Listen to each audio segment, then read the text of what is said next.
Advanced courses తో పాటు first year నుండే campus recruitment training leading companies లో 13,000 plus placements with 13.5 lakhs highest package. కన్న తండ్రి అత్యంత కర్కశంగా కన్న బిడ్డల్ని చంపేసిన ఘటన మైలవరంలో చోటు చేసుకుంది.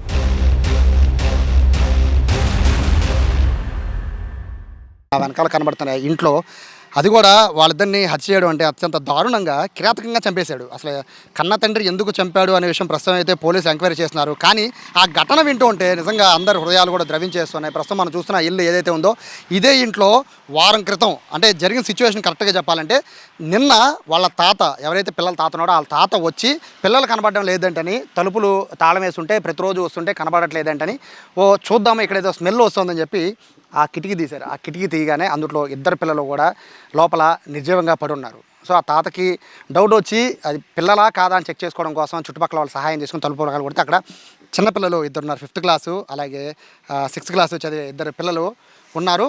అయితే ఇక్కడ జరిగిన ఘటన పోలీసులు ఎంక్వైరీ చేసిన దాని ప్రకారం అయితే కన్న తండ్రి ఆదివారం రోజులు అతని పుట్టినరోజు పిల్లలకి పార్టీ ఇస్తానని చెప్పి కన్న తల్లి ఇక్కడ ఉండట్లేదు, ఆవిడ బహ్రెయిన్లో పనిచేస్తున్నారు.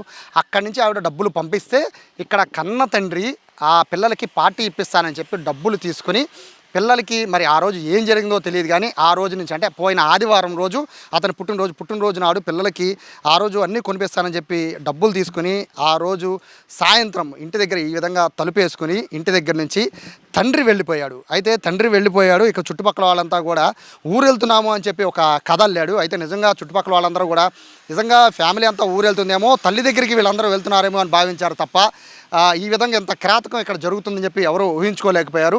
తాళం వేసున్న ఇల్లు 5 రోజులు బట్టి తాళం వేసి ఉండడంతో తల్లికి బర్త్డే రోజు తన భర్తకి కాల్ చేసిన పిల్లల తల్లి ఆ తర్వాత నుంచి కూడా ఫోన్లు ఎత్తకపోయేసరికి పిల్లలతో మాట్లాడాలని పదే ట్రై చేసినా కూడా ఏమాత్రం కూడా ఇక్కడ పిల్లలతో మాట్లాడే పరిస్థితి లేకపోవడంతో చుట్టుపక్కల వాళ్ళకి ఫోన్ చేద్దామన్నా కూడా బహ్రెయిన్లో ఉన్నప్పుడు వీళ్ళని ఏ టైంలో ఇబ్బంది పెట్టడం ఎందుకని అని ఆవిడ భావించడం లేదో తెలియదు. కానీ మొత్తం మీద తాళం వేసేసి అతను వెళ్ళిపోయాడు. కానీ పిల్లలిద్దరూ కూడా 5 రోజుల తర్వాత దుర్వాసన ఈ మొత్తం చుట్టుపక్కలంతా కూడా దారుణమైన వాసన రావడంతో తలుపులు పగలగొట్టి తాత ద్వారా విషయం తెలిసింది. బయటకు వచ్చి చూసి లోపలికి వచ్చి చూస్తే ఇద్దరు పిల్లలు కూడా విగత జీవులుగా పడున్నారు. ఆ వీడియో ఉంది కానీ అసలు ఆ వీడియో చూస్తే మీరు చాలా సున్నిత మనసులు ఏమాత్రం తట్టుకోలేరు. సో ఆ వీడియో వేయలేకపోతున్నాము కానీ చాలా దారుణంగా ఉంది. లోపల ఇద్దరు చిన్నపిల్లలు తన తండ్రి బర్త్డే రోజు సరదాగా మమ్మల్ని బయటికి తీసుకెళ్తారని పిల్లలు అనుకున్నారు కానీ తన తండ్రి తమ పాలిట మృత్యుపాసంగా మారతాడని పిల్లలు ఊహించుకోలేని పరిస్థితి కనబడుతోంది. ప్రస్తుతం అయితే పిల్లల పోస్ట్ మార్టం అయితే జరుగుతున్న నేపథ్యంలో రెగ్యులర్గా ఇక్కడికి వచ్చి పిల్లలు పక్కనే కాబట్టి ఇక్కడికి వచ్చి రెగ్యులర్గా ఇక్కడ చిన్న తినుబండారాలు కొనుక్కుంటూ ఉంటారు. వీళ్ళు కూడా పిల్లలతో చాలా సరదాగా గడుపుతూ ఉంటారు. మా నమస్తే, ఈ పిల్లలు ఎప్పుడు కనబడారు మీకు లాస్ట్? మాకు లాస్ట్ అయితే శుక్రవారం గురువారం అలా కనపడ్డారండి. కొనుక్కున్నారు. ఊరు వెళ్తాను అన్నారు కమ్మా, వెళ్ళలేదేంటంటే రేపు వెళ్తున్నామా అంటే అన్నారు. ఇంక మేము సండే 2:00 అలా కట్టేసాము. విజయవాడ వెళ్ళాము. సోమవారం నుంచి మామూలు షాప్ తీసాం. ఇంకా వాళ్ళు కనపడలేదు. ఊరు వెళ్ళారేమో అనుకున్నాము. ఇంకా తాళం ఎప్పటి నుంచి వేస్తుంది? ఆ రోజు నుంచే వేసిందంట. అంటే వేరే వాళ్ళు డబ్బులు ఇచ్చిన వాళ్ళు చూస్తే తాళం వేసిందమ్మా ఎక్కడికి వెళ్ళారంటే ఇలా ఊరు వెళ్తాను అన్నారండి, వెళ్ళారేమో అన్నాము. ఇంకా వాళ్ళ తాతగారు కూడా వచ్చి ఎక్కడికి వెళ్ళారమ్మా తాళం వేస్తుందంటే ఊరు వెళ్తానన్నారండి, వెళ్ళారేమో అని అదే చెప్తున్నా. వాళ్ళు చెప్పిన మాట ఇంకా నేను అదే అనుకొని. ఎలా తెలిసింది విషయం? అంటే ఇద్దరు పిల్లలు చాలా సరదాగా ఉండేవాళ్ళు అని తెలిసింది కదా, ఎలా తెలిసింది విషయం మీకు? మాకంటే వాళ్ళ తాతగారు వచ్చి రోజు అడుగుతున్నారు.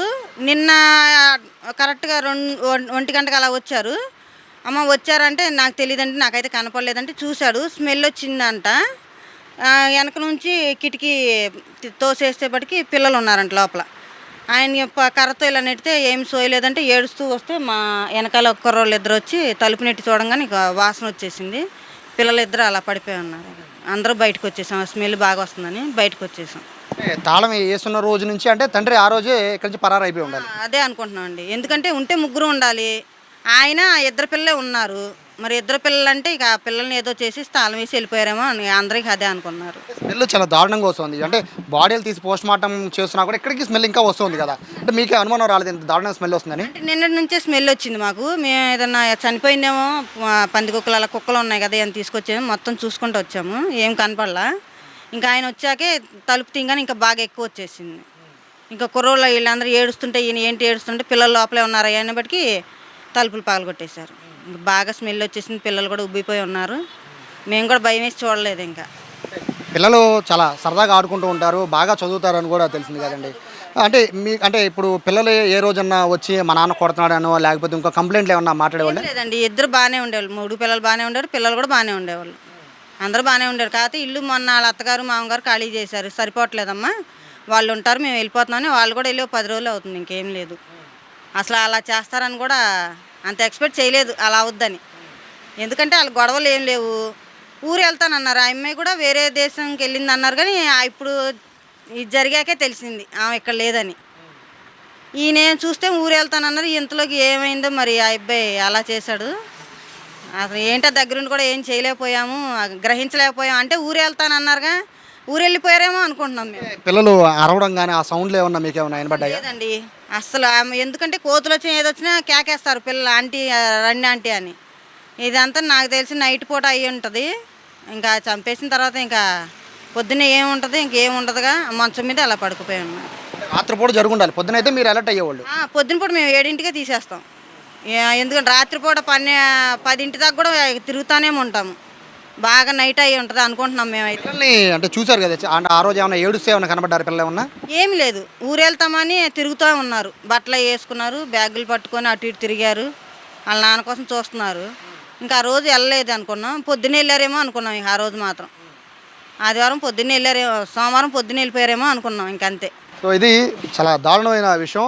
ఆ రోజు కన్న తండ్రి బర్త్డే, ఆ రోజు ఊరు తీసుకెళ్తానని చెప్పి అలాగే ఫుడ్ తినిపిస్తానని చెప్పి పిల్లల్ని ఈ విధంగా చంపేసి, అంత దారుణంగా చంపేసి ఇక్కడి నుంచి వెళ్ళిపోయాడు. అయితే ప్రస్తుతానికైతే ఆ కన్న తండ్రి గురించి వెతుకులాట అయితే మొదలైంది. కానీ ఒక లెటర్ ఉంది, ఆ లెటర్లో పిల్లల్ని ఇద్దరిని చంపేశాను, నేను కూడా ఫెర్రీ దగ్గర ఉన్న కృష్ణానదిలో దూకి చనిపోతున్నాను అని చెప్పి లెటర్ ఉందని చెప్తూ ఉన్నారు. అయితే ఆ లెటర్లో ఉన్నట్టుగానే నిజంగా కృష్ణానదిలోకి వెళ్ళి ఆత్మహత్య చేసుకున్నాడా, లేదా ఇద్దరు పిల్లల్ని చంపేసి తప్పించుకోవడానికి ఇటువంటి లెటర్ రాసి వెళ్ళిపోయాడు అనేది ప్రస్తుతం అయితే పోలీసులు ఎంక్వైరీ చేస్తున్నారు. మొత్తం మీద అత్యంత దారుణంగా, మనం ఎట్లా ఉన్నా పర్లేదు, మనకున్న అప్పులు కానీ లేకపోతే ఆర్థిక పరిస్థితి ఎట్లా ఉన్నా పర్లేదు, కానీ కన్న పిల్లలపైన ఈ విధంగా ప్రతాపం చూపించడం అనేది ఇక్కడ ఉన్న వాళ్ళందరినీ కూడా కలిసివేస్తుంది. ఏదన్నా ఉంటే భార్యాభర్తలు చూసుకోవాలి, లేదా వేరే విధంగా చూడాలి, కానీ పిల్లల్ని చంపేయడం ఏంటి అనేది ఇక్కడ ఉన్న వాళ్ళంతా కూడా ప్రశ్నిస్తున్న పరిస్థితి కనబడుతుంది.